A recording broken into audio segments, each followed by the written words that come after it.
Selamat hari Tuhan saudara-saudaraku. Salam damai Tuhan kita Yesus Kristus menyertai kita semua.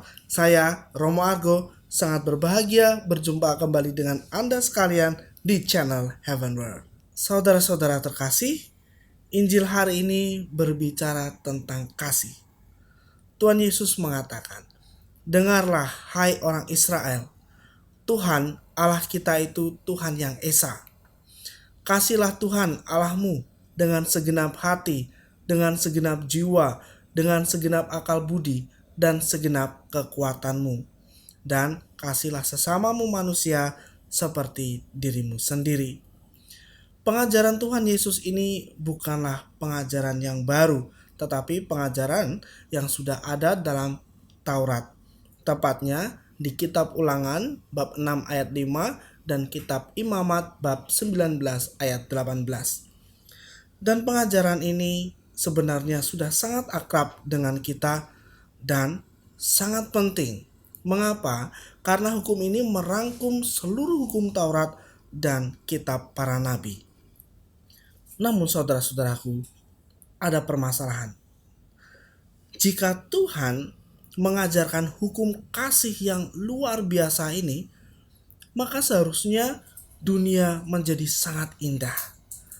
Ada damai, ada kasih di seluruh umat manusia. Tapi yang terjadi adalah dunia saling membenci, saling menghancurkan.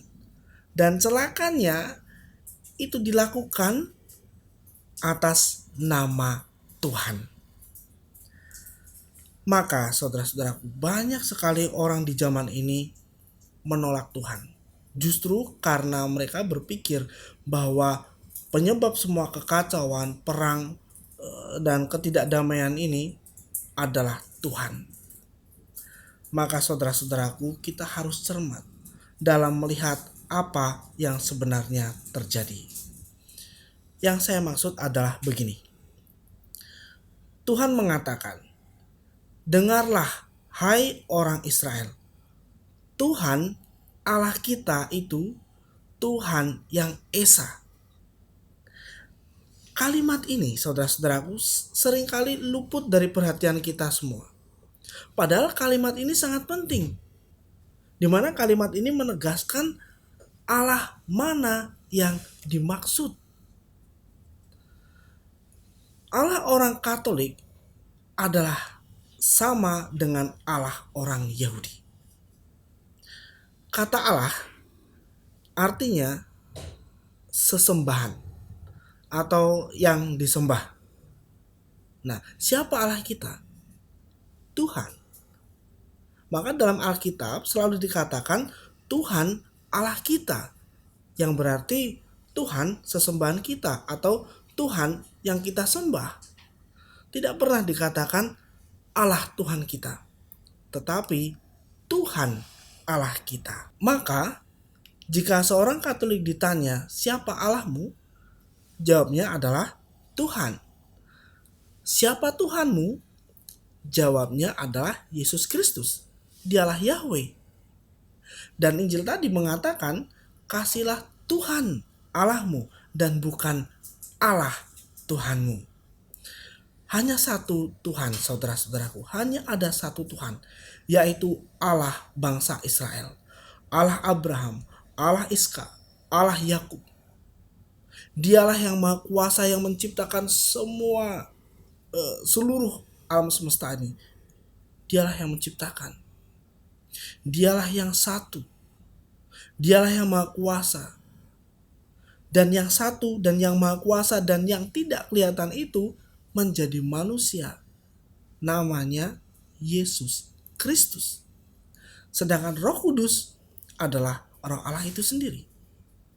Lalu, siapa yang mengatakan bahwa Tritunggal itu tentang 3 in 1 atau 1 in 3? Tidak. Tritunggal itu berbicara tentang satu Allah. Kita, orang Katolik, menyembah Allah Israel ini. Kita yang bukan orang Israel, namun percaya dan dibaptis dalam nama Bapa dan Putra dan Roh Kudus, disatukan menjadi satu kawanan, menjadi umat Allah. Gerejanya yang satu, yang kudus. Kita disatukan dalam satu kawanan dengan satu gembala yang adalah Tuhan Yesus Allah kita. Maka saudara-saudaraku, janganlah kita menjadi bingung dan berpikir bahwa Allah itu menyediakan banyak jalan untuk menuju keselamatan. Tidak. Sekarang, apakah mungkin satu Allah yang sama ini menyediakan banyak jalan yang berbeda? Bahkan jalan-jalan ini saling bertentangan? Tidak mungkin. Allah Israel yang esa itu hanya menyediakan satu jalan. Akulah jalan dan kebenaran dan hidup. Dialah Yesus Kristus Tuhan kita. Yang jalannya adalah kasih yang tadi telah disampaikan dalam Injil hari ini. Tuhan Yesus mengasihi dan memberkati kita semua.